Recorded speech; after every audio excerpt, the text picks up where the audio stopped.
시편 87편 1절로 7절의 말씀을 가지고 온 세상의 어머니라는 제목으로 말씀을 전하겠습니다. 온 세상의 어머니, 시온성을 말하고 있는 것이죠. 시온에 대한 신앙에 대해서 우리가 한번 살펴볼 것입니다. 다윗을 우리가 살펴보지 않고 시온성을 설명하기가 어렵습니다. 다윗은 그의 인생에 총 3번 기름 부음을 받았습니다. 우리 어떻게 한 사람이 3번이나 기름 부음을 받을 수 있을까라고 생각할 수 있지만 성경을 가만히 살펴보면 다윗은 3번이나 기름 부음을 받았어요. 처음에 사무엘이 그의 아버지인 이새의 집에 찾아가서 이새의 아들들을 모아놓고 하나님께서 이제 선택하신 사울의 다음 왕이 있는가라고 볼 때 그때 막내였던 이새의 아들 다윗, 그가 사무엘로 말미암아 이제 기름 부음을 받지요. 그게 첫 번째 기름 부음입니다. 나중에 이제 그가 이제 유다 지파를 중심으로 헤브론에서 왕으로 등극할 때 그때 또 한번 기름 부음을 받습니다. 그래서 헤브론에 대해서는 우리가 갈렙을 살펴볼 때 함께 이제 살펴보았죠. 헤브론 땅이라는 의미 자체가 하나님께서 마치 아브라함을 친구로 부르셔서 그에게 언약을 베풀어 준 사건처럼 그 땅의 이름은 이제 친구 혹은 연합이 되겠습니다.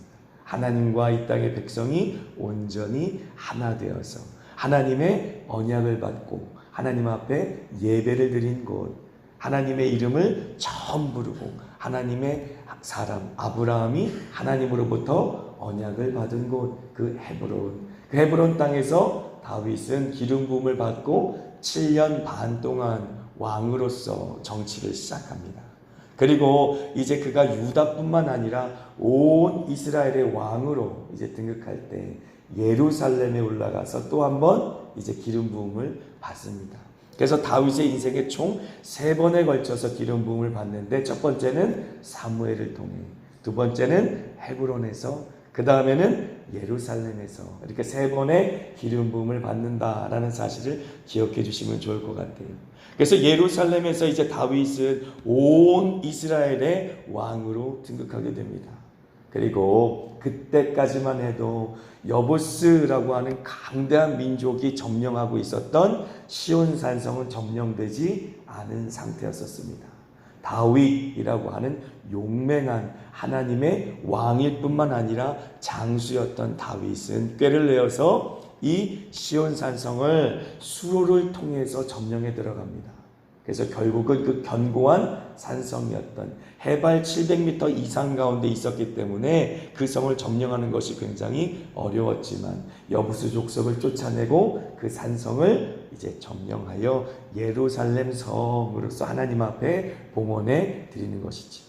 그래서 이 시온성은 3가지로 성경 가운데 불려지는데 첫 번째는 다윗이 점령하고 다윗이 다윗성이라고 불렀기 때문에 다윗성이라고도 불리기도 하고, 그리고 하나님의 임재의 처소로 우리가 알고 있기 때문에 시온성이라고 부르기도 합니다.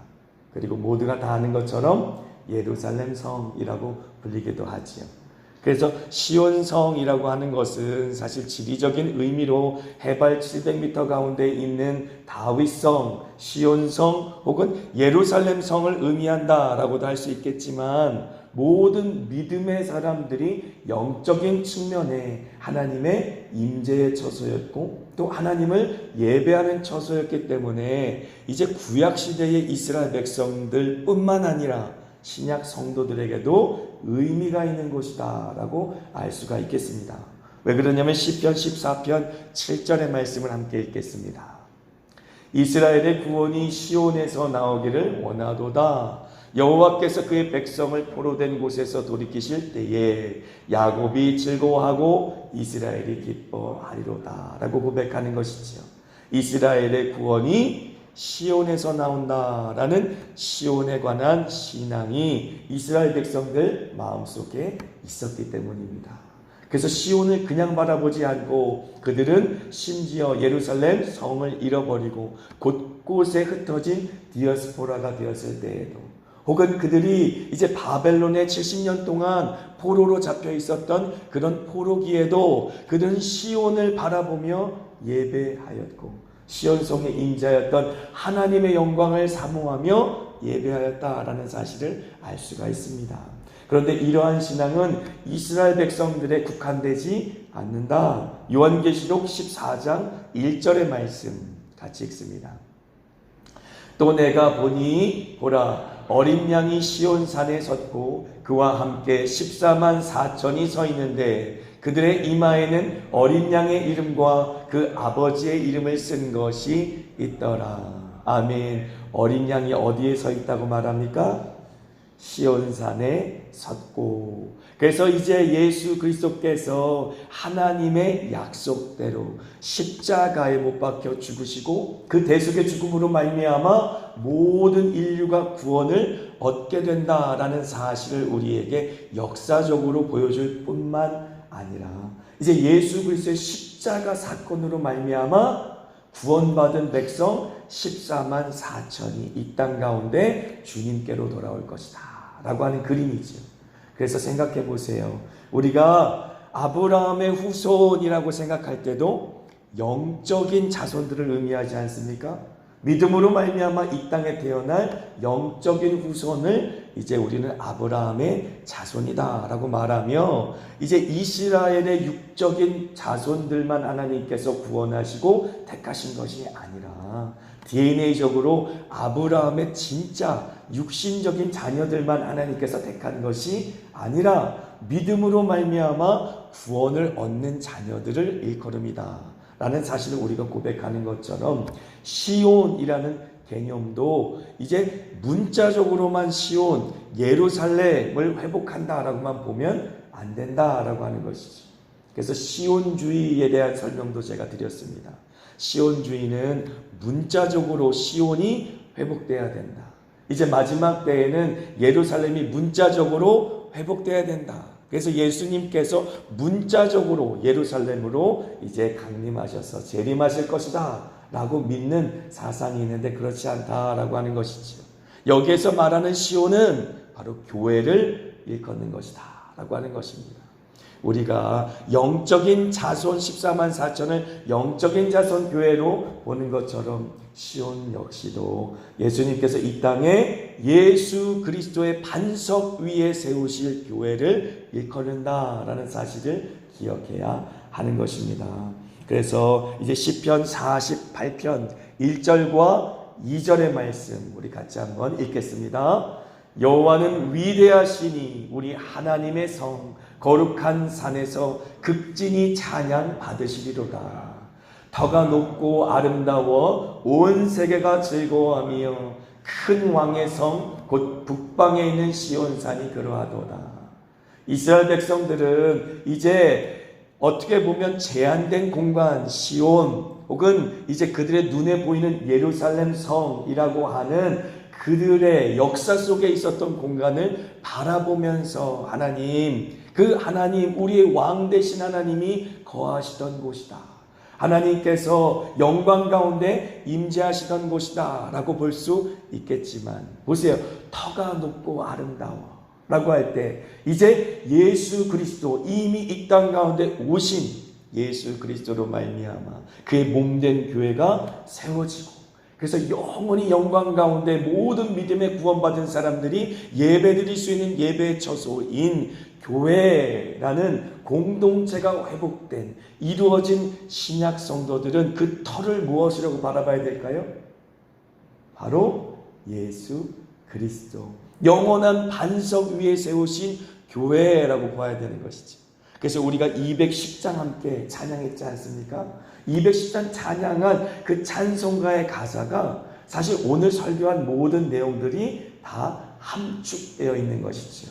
터가 높고 아름답다라고 할 때 실제적으로 이스라엘 백성들은 700고지가 넘는 높은 그 고지에 있는 시온성, 예루살렘 성, 다윗성을 바라보면서 그들은 열망하고 그들의 신앙을 고백했겠지만 우리가 진짜 육신적인 이스라엘을 바라보고 예루살렘을 보고 예배하는 것이 아니다라고 하는 것이, 사실 무슬림들은 어떻게 예배합니까?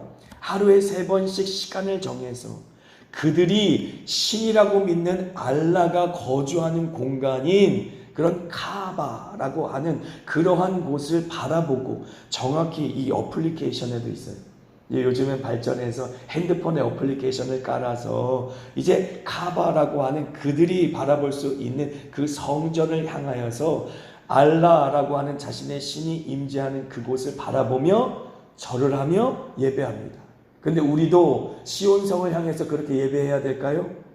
그렇지 않다라는 것입니다. 그러니까 문자적으로 이 성경의 말씀을 해석하면 큰일 난다라고 하는 것이죠. 물론 이제 보수성을 가진 신자들은 성경을 기본적으로 문자적으로 보려고 노력해야 돼요. 하지만 묵시록에 대한 모든 내용들이나 성경의 많은 부분들은 반드시 문자적으로만 해석해서는 안 된다라고 하는 사실을 우리는 기억해야 하는 것입니다. 그래서 우리가 이 찬양 한번 같이 할 텐데요.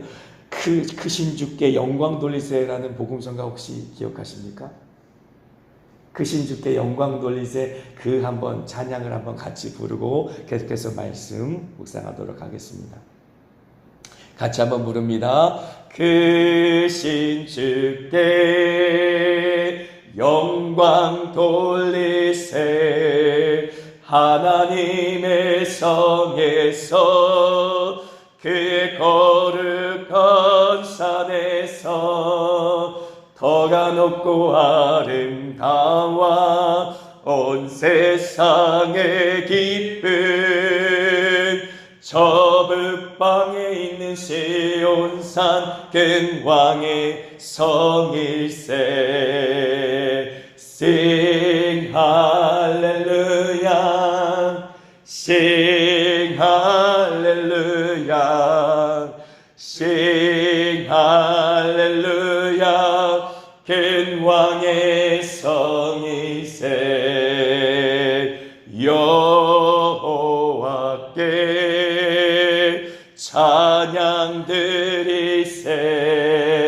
우리들을 지으사 그 자녀 삼으시고 하나님의 영광 위에 다 살게 하시니 만 백성이 나와 하나님께 찬양 드리세.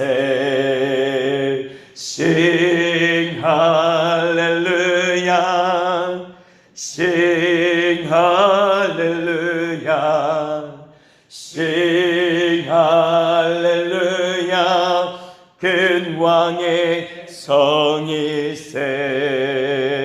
할렐루야. 아멘. 이제 복음성가가 시편 48편, 우리가 읽은 그 48편의 말씀을 기본으로 하여 이제 작곡 작시한 것입니다. 그래서 크신 주께 영광 돌리세. 왜냐하면 시온성에는 우리의 왕, 우리의 예배를 받으실 왕 하나님이 계시기 때문에 그렇다라고 하는 것이죠. 그런데 우리가 읽은 시편 87편은 시온성에 관한 신앙을 잘 고백하고 있는데, 왜 이스라엘 백성 그리고 신약을 살아가는 우리조차도 시온성에 관한 찬송을 고백하고 또 하나님께 영광을 돌리며 그렇게 노래해야만 할까요? 그 첫 번째 이유는 하나님의 임재 처소이기 때문이다 라는 사실을 1절부터 3절까지 고백하고 있습니다. 왜 우리가 하나님 앞에 시온성이라고 하나님이 임재하시는 그곳을 바라보며 찬송하고 예배해야 될까? 그것은 바로 시온의 성이 하나님의 임재 처소이기 때문에 그렇다. 1절 보겠습니다. 같이 읽습니다. 그의 터전이 성산에 있으며 라고 하는 것이죠. 그의 터전이 성산에 있다. 하나님께서는 시간과 공간을 초월하신 분이세요. 하나님은 창조주가 되시기 때문에 우리가 창세기를 읽어보면 하나님께서 이 땅을 창조하실 때 시간과 공간을 창조하신 분이십니다. 그러므로 하나님은 시간과 공간을 초월해 계신 분이세요. 그러므로 하나님은 사실 시온이 필요치 않으시죠. 뚜렷한 하나님의 임재 처소가 필요하신 분이 아니다라고 하는 것입니다. 그런데도 불구하고 하나님께서 시온이라는 처소를 선택하시고 그 장소에 임재하신 이유는 누구 때문이다? 시간과 공간의 제한을 받는 우리 때문이다라는 사실을 알 수가 있는 것이지요. 그러므로 우리가 세상에 나가서 하나님은 무소부재하신 분이시니까 어디에나 계시고 그리고 언제나 계시는 분이기 때문에 우리가 언제나 어디에서나 예배하면 되지 않을까라고 말하기도 합니다. 물론 그렇습니다. 우리가 언제나 또 어디에서나 무소부재하신 하나님의 이름을 부르며 예배하는 삶을 살아야 하지만 그럼에도 불구하고 이 시온성에 관한 신앙을 살펴보면서 우리 마음에 새겨야 될 것은 하나님과 약속된 하나님의 임재 처소가 반드시 있어야만 한다라는 거예요. 그래서 예배당에 나와서 함께 모여 우리가 예배하는 이유는 하나님께서 약속하셔서 내가 그곳에서 너를 만나줄게, 내가 그곳에서 너를 만나기를 기뻐할게 라고 그 약속하셨던 임재 처소가 반드시 하나님의 백성과 하나님의 사이에 약속 가운데 있었다라는 사실을 우리가 믿어야만 한다라고 하는 것이죠. 그러므로 예배당, 하나님을 예배하는 이 처소에 나와서 우리가 함께 예배하는 것은 굉장히 중요한 것이고 또 우리가 골방이라고 구별하여서 이 세상과 구별하여서 하나님과 만나기로 한 그 처소, 하나님과 약속된 그 처소를 우리가 반드시 지키는 것은 중요한 신앙이다. 우리에게 이렇게 구별된 처소가 있는지 항상 살펴보아야 된다. 이 구별된 처소에서 하나님을 만나기를 게으리하면 우리는 신앙에서 미끄러질 수 있다라고 하는 것이지요. 그렇기 때문에 이스라엘 백성도 끊임없이 때마다 시마다 시온성에 올라가 절기를 지키려고 했던 것이고 하나님을 대면하려고 하였던 것이고 신약 시대에 살아가는 우리 역시도 하나님과 우리가 약속된 곳, 하나님이 만나주시겠다고 약속하신 교회라고 하는 신앙 공동체 안에서 신앙생활을 하는 것이다. 하나님께서는 우리의 예배를 시온, 바로 하나님의 약속이 있는 그 처소에서 받아주시기 때문이다 라고 하는 것이죠. 이사야서 43장 21절 같이 읽습니다. 이 백성은 내가 나를 위하여 지었나니 나를 찬송하게 하려 함이니라. 하나님께서 우리를 지으신 이유가 하나님을 예배하려고 하신다. 하나님을 예배케 하려고 우리를 만드셨다라고 하는 것입니다. 우리가 하나님의 임재 안에 하나님을 예배할 때에 우리의 창조의 목적대로 우리는 돌아가는 것이다. 하나님이 우리를 지으신 목적대로 살아갈 때 우리는 가장 기쁘고 가장 행복하며 하나님 역시도 그렇게 창조의 목적이 회복되어 예배자의 모습으로 하나님 앞에 섰을 때에 하나님이 가장 기뻐하신다라고 하는 것이죠. 하나님도 기뻐하고 우리도 기뻐 하나님께 영광 돌리는 그러한 예배 처소가 바로 시온이었다라고 하는 것입니다. 2절 말씀 같이 읽습니다. 여호와께서 야곱의 모든 거처보다 시온의 문들을 사랑하시는도다. 아멘. 야곱의 다른 그 모든 거처도 하나님이 기뻐하신다. 왜냐하면 가나안 땅이라고 하는 것은 바로 아브라함과 이삭과 야곱을 들어 하나님께서 약속하신 이스라엘의 거처이기 때문에 그렇지요.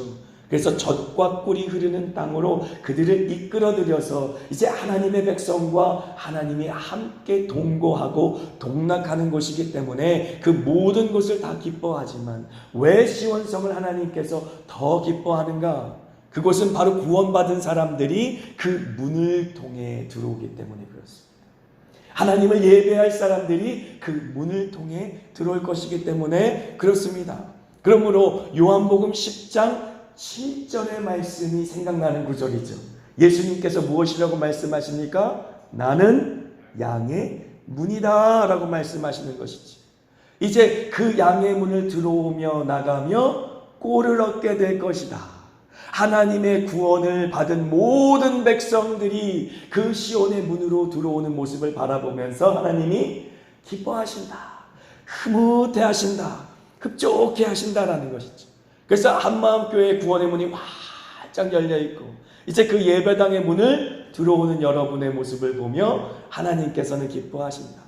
뿐만 아니라 이제 전도받고 이 한마음교회 문을 통해 들어오는 그 모든 수다한 백성들의 모습을 바라보시며 하나님께서 흐뭇해 하신다라고 하는 것이죠.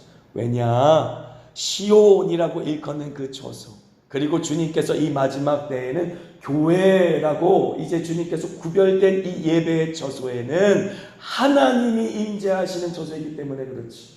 하나님이 기도를 받으시고 하나님이 예배를 받으시는 처소이기 때문에 그렇습니다. 뿐만 아니라 생명의 샘수가 솟아나온처럼 생명의 샘이 끊이지 않고 계속 용서슴처럼 이 땅 가운데 진리의 터전인 교회를 통해 하나님의 진리가 보호되고 그 진리가 선포되고 그 진리로 말미암아 수많은 백성들이 생명을 얻고 구원을 얻을 그러한 생명의 터전이기 때문에 그렇습니다. 그래서 그 모든 거처보다 시온의 문들을 하나님께서는 더 사랑하신다라고 하는 것이요. 그래서 이사야서 43장 5절로 7절까지 우리 한번 한마음으로 고백하며 선포합니다. 두려워하지 말라. 내가 너와 함께하여 내 자손을 동쪽에서부터 오게 하며 서쪽에서부터 너를 모을 것이며 내가 북쪽에게 이르기를 내놓으라. 남쪽에게 이르기를 가두어 두지 말라. 내 아들들을 먼 곳에서 이끌며 내 딸들을 땅끝에서 오게 하며 내 이름으로 불려주는 모든 자 곧 내가 내 영광을 위하여 창조한 자를 오게 하라. 그를 내가 지었고 그를 내가 만들었느니라. 아멘. 온 세상에 있는 구원받을 백성들이 이제 시온성을 향해 몰려드는 그림입니다. 주님께서 그 구원받을 자들을 문을 활짝 열고 마치 노아의 방주를 산 꼭대기에 지으라라고 명령하시고 그 방주의 문을 활짝 여심처럼 이제 700고지가 넘는 높은 시온 산성 꼭대기에 하나님이 임재하시며 구원의 문을 활짝 열어주신 것입니다. 뿐만 아니라 이 세상에 진리 등대 어두운 세상 가운데 빛으로 하나님께서 교회라고 하는 구원의 방주를 지어놓고 그 구원의 문을 활짝 열고 있는 그림입니다. 그럴 때에 마치 구원받을 모든 백성들이 교회로 수다한 백성들이 동쪽에서 서쪽에서 땅끝에서부터 몰려오는 그림인 것이지. 그러한 구원의 역사가 시온, 바로 교회, 하나님이 예배 받으시는 이 처소 가운데 약속되어 있다라고 하는 것이지. 그래서 3절 함께 고백합니다. 하나님의 성이여 너를 가리켜 영광스럽다 말하는도다 라고 고백하는 것이지. 영광스럽다라고 고백하지 않을 수가 없는 것입니다. 왜냐하면 시온, 바로 하나님의 임재하시는 처소인 교회는 하나님이 거하시는 처소이기 때문에 그렇지요. 그 하나님의 임재로 말미암아 영광스럽다라는 고백이 당연한 것입니다. 영광이란 단어가 무엇이라고 하였습니까? 하나님의 임재라고 하였어요. 하나님이 임재하는 것이 바로 영광이라고 말하는 것이지.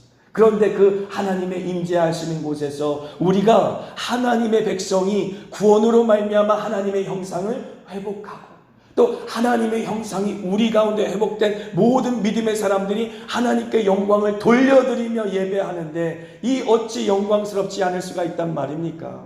하나님은 임재하시고 하나님의 임재로 말미암아 우리의 영혼과 심령의 모든 죄는 사하여지며 우리 안에 하나님의 형상이 회복되는 구원의 감격이 놀라운 축복이 이루어지고 그렇게 회복된 하나님의 형상들이 다시 하나님께 영광을 돌려드리는 예배가 이루어지는 곳인데 어찌 영광스럽지 않을 수가 있겠습니까?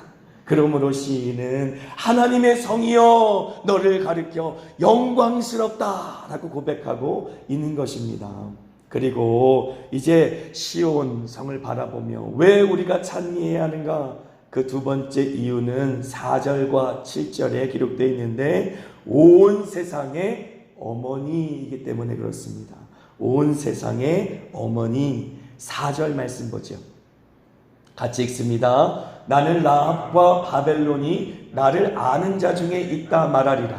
보라, 블레셋과 두로와 구스여 이것들도 거기서 났다 하리로다 라고 고백하는 것이죠. 사실 여기에 기록된 라합은 기생 라합을 말하고 있지 않습니다. 바다에서 일어나는 괴물을 이제 말하는 이 원어상의 의미로 라합이라고 했는데 이것은 애굽을 상징합니다. 그리고 애굽의 바로 왕을 상징합니다. 그래서 애굽, 바벨론, 블레셋, 두로, 구스라고 하는 이스라엘 역사 속에 있는 대대로 이스라엘을 괴롭힌 대적들의 이름이. 그런데 그 대적들이 누구로부터 났다라는 것이에요? 시온으로부터 났다라고 막 고백하고 있습니다. 그래서 이 이야기는 두 가지로 해석될 수가 있는데 하나님께서 이 대적들도 오실 메시아로 말미암아 미래에는 구원을 얻게 하실 것이다 라는 구원에 관한 그러한 언약의 말씀으로 해석할 수 있습니다. 하지만 또 하나의 측면으로 우리가 해석할 수 있는데 그것은 무엇이냐? 이들도 역시 하나님께서 창조하신 피조물에 불과하다라는 사실인 것이죠. 그래서 우리가 영적인 대적인 사탄 원수 마귀뿐만 아니라 그 사탄 원수의 마귀의 조종에 놀아나는 이 세대의 세력들도 역시 피조물에 불과하다. 오직 하나님만이 전능하신 왕이시고 하나님만이 창조주 되시고 그 모든 우리가 두려워하는 대적들 역시도 하나님이 보실 때는 피조물에 불과한 것이다. 결국 그들도 하나님의 구원의 때에 이제 하나님께로 돌아올 구원받을 백성들이기에 우리는 그들을 긍휼히 여겨야 된다라고 해석할 수도 있는 것입니다. 그러므로 이제 시온은 모든 열방의 어머니다. 온 세상의 어머니다. 세상의 중심이다 라고 하는 것이지. 그러므로 우리가 예배하는 이 처소가 바로 세상의 중심인 줄 믿습니다. 물론 하나님께서 보내시면 땅끝까지 나가서 선교사를 우리가 파송하고 또 선교사로 이제 사역을 해야 되겠지만 그 모든 시작은 어디에서 일어난다? 바로 예배의 처소. 하나님이 임재하시고 그 임재를 바라보며 하나님을 예배하는 예배의 처소가 바로 세상의 중심이다. 이 세상의 중심인 예배의 처소에서 모든 세상이 태어난다. 모든 구원받을 백성들이 태어난다라는 사실을 절대로 잊으시면 안 된다라고 하는 것입니다. 그러므로 교회는 중요하고 교회를 우리는 생명을 걸고 지켜야 하는 것입니다. 5절의 말씀 같이 읽습니다. 시온에 대하여 말하기를 이 사람 저 사람이 거기서 났다고 말하리니 지존자가 친히 시온을 세우리라 하는도다. 시온은 하나님이 친히 세우시는 곳입니다. 교회는 하나님이 친히 세우시는 곳입니다. 하나님이 예배 받으시고 하나님이 거하실 거처, 하나님이 임재하시는 임재의 초소는 하나님이 친히 세우신다라는 사실이지.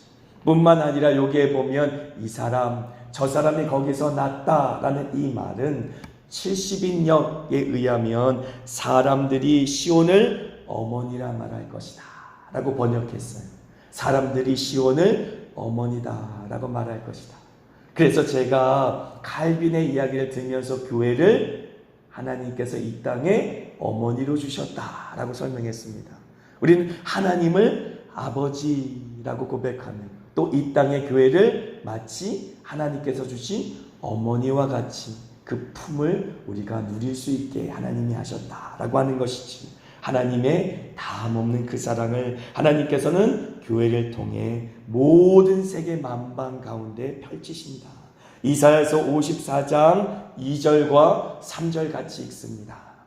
내 장막터를 넓히며 내 처소의 휘장을 아끼지 말고 널리 펴되 너의 줄을 길게 하며 너의 말뚝을 견고히 할지어다.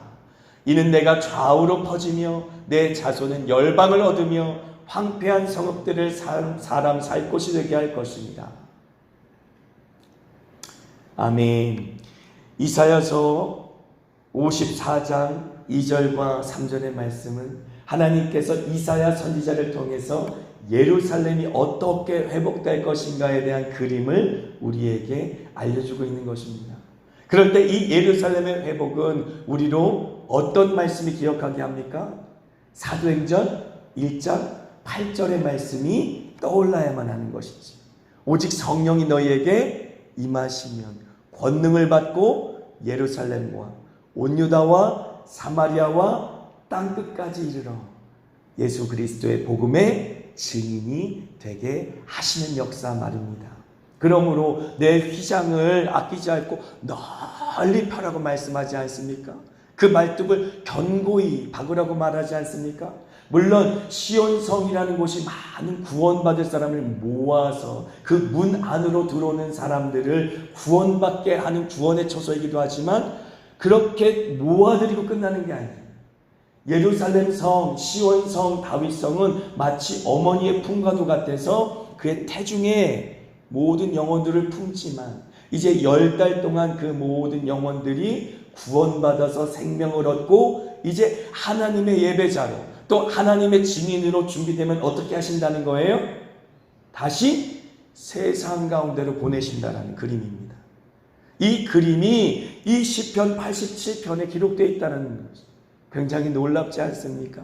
하나님께서는 이 땅 가운데 하나님의 예배자들을 세우실 때에 예배의 처소, 하나님이 임재의 처소에 하나님을 바라보며 하나님과 만나며 하나님과 교제하며 하나님의 은혜로 충만할 수 있는 은혜를 주시지만 또한 세상으로 계속해서 파송하신다는 우리를 다시 살려내시고 구원받게 하시고 또 성령 충만하게 하셔서 예수 그리스도의 증인으로 세우신 다음에는 교회 예배당에 가만히 예배만 드리다가 죽지 않고 세상 가운데로 파송하게 하셔서 세상에서 증인으로 살게 하신다라고 하는 것이죠. 이것이 바로 시온성에 숨겨진 하나님의 신앙의 비밀이다라고 하는 것입니다. 그렇습니다. 하나님께서는 우리를 진리를 수호하고 진리를 전파하는 교회로 부르셨습니다. 마치 구원의 방주처럼 많은 사람들이 교회에 들어와 구원을 얻게 될 것입니다. 교회 안에서 하나님의 제자로 구비될 것이며 또 하나님의 진리를 증거하는 증인으로 준비될 것입니다. 그래서 주님께서는 이렇게 준비된 모든 성도들을, 주님의 제자들을, 주님의 증인들을 세상 가운데 파송하여 더 수단 많은 사람들이 구원받을 수 있도록 땅끝까지 주님이 임재하시는 예배의 처소, 하나님의 시온성, 하나님께서 임재하시고 예배 받으시는 그러한 처소들을 세상 곳곳에 세우시는 꿈을 우리에게 나누어 주신다라고 하는 것이지. 우리가 서 있는 그곳이 예배의 처소가 되고 우리가 주님께서 보내셔서 보냄받은 된 그곳이 바로 하나님을 예배하는 예배가 회복되는 예배의 처소가 될 것이다 라고 하는 것이죠. 아무도 예배하지 않았던 그 땅 가운데 저와 여러분들을 보내셔서 그곳이 하나님이 임재하시는 곳으로, 그곳이 하나님이 예배를 받으시는 곳으로 하나님의 거룩한 임재의 처소인 시온성 바로 교회가 되게 하실 것이다 라고 하는 것입니다. 그러한 소망과 꿈이 이 새벽에 저와 여러분의 가슴 속에 가득히 부어지시기를 주님의 이름으로 축복합니다.